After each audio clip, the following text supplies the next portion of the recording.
Life is not a game. Even a game is not a game. Because a game is, most of the time, a game is the beginning of a series of games.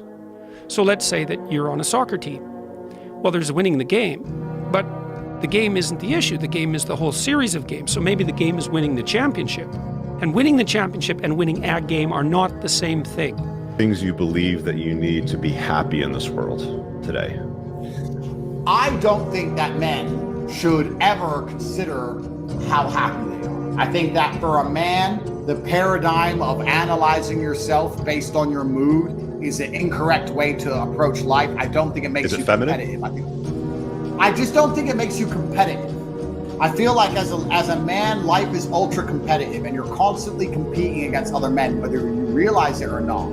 The girl you want, other men want. If you get her, it's a competition. The dollar you want, other men want. If you get it, it's a competition. The status you want, other men want. If you get it, you won the competition. Man, life as a man is hyper competitive, and you need to build a mindset that allows you to compete at the highest echelons and the highest levels. And in my experience, people who compete at the highest levels are not people who have any concern or care for how they feel on the day.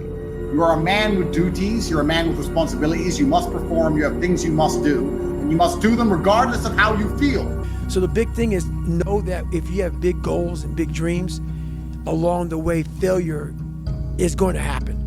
So how fast do you get up from that? And you got to teach yourself that. But the biggest key to success in anything you do is you got to have an unlimited supply of fucking fuck you. This drive and passion, and it may come from nothing. Like for me, there was no passion, no drive, no nothing. But I had this fire that I'm going to be somebody.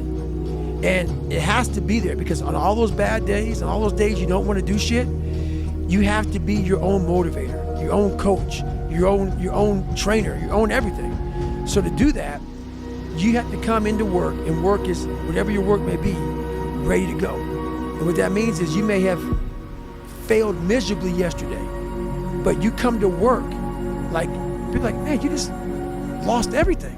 How the hell are you this fucking damn motivated? Because this is what it takes. Here's the big challenge of life. You can have more than you've got because you can become more than you are. That's the challenge. And of course the other side of the coin reads, unless you change how you are, you'll always have what you got. See, the thing about life, we're gonna die, right? Eventually we're gonna die. But our legacy can live on. The impact can be non-perishable forever, but it's got to be built right. And we got to take advantage of the time we have right now. If you want it bad enough, you find a way. If you don't want it bad enough, you find an excuse. Life has this cyclical nature where it's, what you do on Monday, it's fantastic, but then Tuesday is a bad day. But guess what? There's Wednesday. Yeah. So are we just supposed to live our lives like this the whole time? Versus just staying like this and understanding that it's really just a journey of evolution. Every day is just constant improvement, constant curiosity, constantly getting better. The results don't really matter. It's the figuring out that matters. Yeah. Now, the only place to go from failure is to win. You have to achieve failure. You have to take it that far. Nobody wants to go that far. It's too scary. But you know something? I got news for you. That's where winning is. It always has been. If you want to win a game, the best thing to do is to let your star player make all the moves. But if you want to win a championship, maybe the best thing is for your star player to do everything he or she possibly can to develop all the other team members. There's no hacks, bro. It's you against you. You against you. And if you misunderstand that, you have a real problem. A real problem. I can understand you misunderstand me running down the street, shirt off, fuck this, yeah. I can get it. I get it. If you misunderstand what I'm saying right now today, the problem is you. And you don't want to fix it. I'm 54 years old right now. Like that. I mean, it just fucking flew by.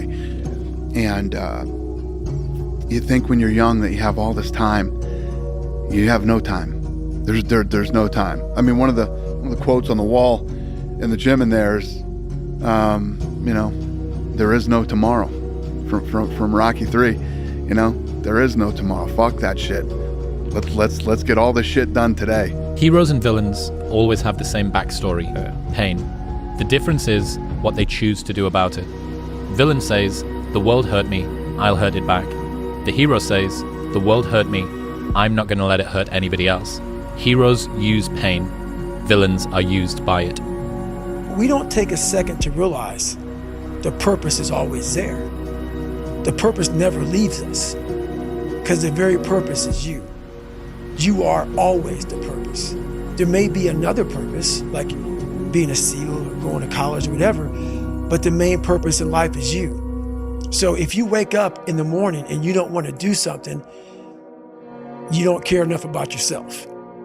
And that's what you need to really research is, man, why am I not doing this for myself? Because that is the number one purpose in life, is to better oneself. You know, these moments of depression when things go wrong, once you overcome them, you become stronger from them.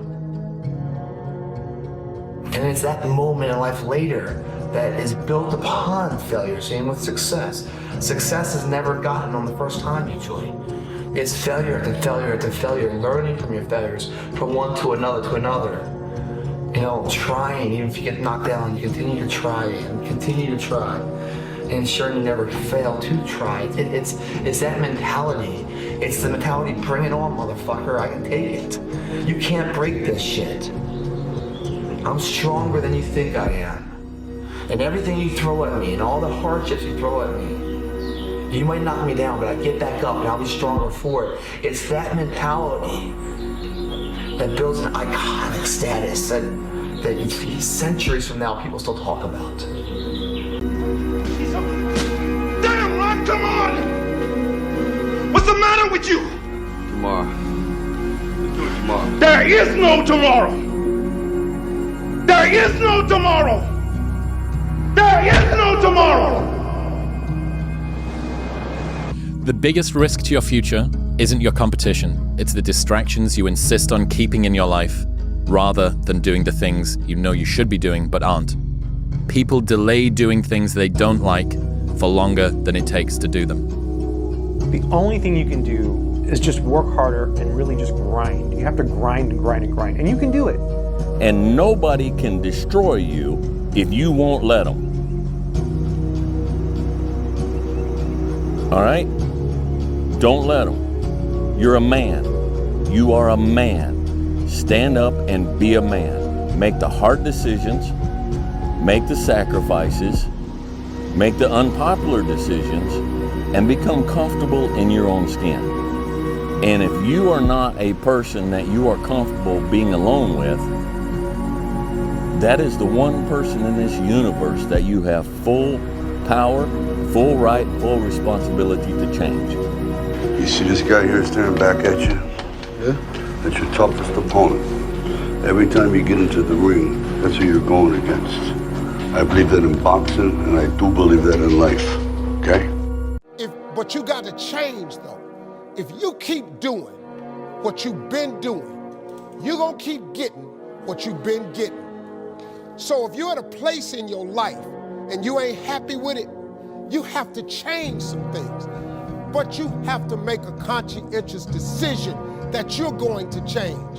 And it's not dependent on anybody else. It don't matter what your mama think. It don't matter what your coworkers think. It don't matter what your siblings think. It don't matter what your children think. It don't matter. They have nothing to do with it. This decision is yours and yours alone. Let me teach you the real life, how it really is. The reason why you're a loser, and the reason why you're not fucking making it, you're lazy, you know exactly what to do. Exactly what to do. Because even me, in my state of, I can't read and write, I knew exactly what to do. It just sucks doing it. It sucks to do it. It sucks to wake up every morning of your life and say, God, man, I'm not smart. So guess what I gotta do? I gotta study the same shit that I got one of the highest scores in the nation on. And do it again, do it again. Do it again. Empty your mind. Be formless, shapeless, like water. Now you put water into a cup. it becomes the cup. You put water into a bottle, it becomes the bottle. You put it in a teapot, it becomes the teapot. Now water can flow or it can crash. Be water, my friend. Everyone rails against the victim mentality that seems to be sweeping certain areas of the world. I get it, you don't want your town or country or species to go to hell because everyone has forgotten how to take some discomfort or deal with challenges in life. But, on another hand, this rampant fragility is your competitive advantage. The bar has never been set lower. A bit of consistency, a bit of intentionality, a bit of resilience, and a gram of talent will make you into an absolute killer. I also understand that you probably want to raise other people up along with you. Having your greatness stand on the shoulders of the world's fragility may seem exploitative. And I love the idea of not just improving yourself, but changing those around you for the better. But there's a limit. Your efforts are multiplied by 10 times when building with the right people, and by 0.01 times when building with the wrong people. If someone refuses to alter their habits or update their worldview or improve their life, despite being given all of the tools and encouragement they need by you, then they can stay where they are. It is not your job to drown yourself by trying to keep others afloat who don't want to change. A pine tree grows and matures very fast. An oak tree grows and matures very, very slow. But which one lasts longer? And which one is stronger? Which one shelters more critters and more birds? Which one, when it's done and over and it's cut down, which one is more valuable for the lumber?